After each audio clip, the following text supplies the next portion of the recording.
What's up, y'all? Welcome to this week's episode of Open Mic. As you already know, I'm your host, Freestyle.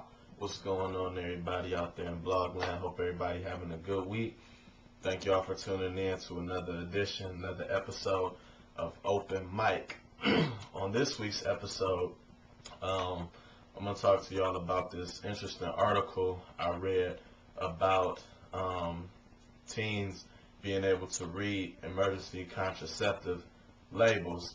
Now there is, as I'm sure most of you know, or if you don't know, there's a contraceptive called Plan B, which is a pill that females can take within 72 hours of unprotected sex. They prefer you to take it within 12 hours of unprotected sex. And what it does, it stops the ovaries from releasing the egg so that you can't get pregnant if you've had unprotected sex.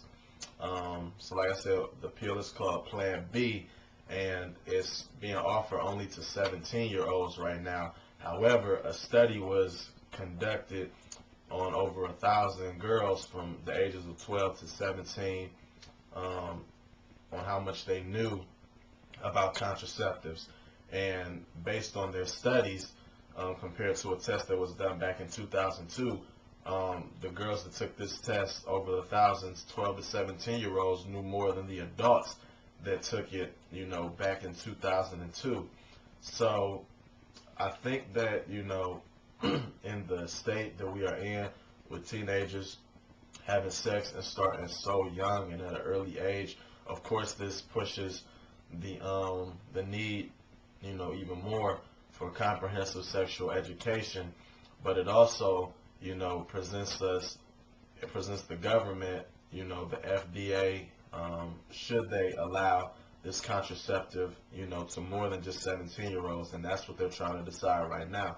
My personal opinion, I say yes, they need to, because especially if they're, young enough, however they still understand what this contraceptive does, and whether they make an irresponsible mistake by having unprotected sex or they do it on purpose, they still know, there's something out there. However, I don't feel it should be abused, and they should use that as an excuse. Okay, I can have unprotected sex because I'm just going to pop this pill, and I'll be good. Because, of course, the best way is protected sex to also prevent from any disease or infection that you can catch. So just because you have the Plan B, that doesn't prevent you from getting AIDS, herpes, gonorrhea, chlamydia, any of that. So it shouldn't be abused. But that's why I feel, the comprehensive sexual education will tie hand in hand, because you get taught to make responsible decisions, so that if you do in fact make a mistake, there is something that you can take. But we just want to get away from mistakes, altogether, if we can, at least the ones that are going to cost, because we know the teens of today are going to make mistakes. Everyone makes mistakes. No one is perfect. However, if you know what to do and don't take, the necessary precautions in front of that, then, you got to live with the decisions that you face. As the, quote says, we all got to lie in the beds that we make. So I feel that the Plan B should be accessible to, a broader age group. However, it needs to come along with some type of education, because although they may understand the labels and whatnot and understand what the drug does, what the pill does, it doesn't need to just be abused and, oh, I had sex, okay, let me just pop the pill. Especially if because that's irresponsible. And the last thing we want to do as we try to move forward is take some of these old practices and things that we've been doing, into this new era of sexual health education.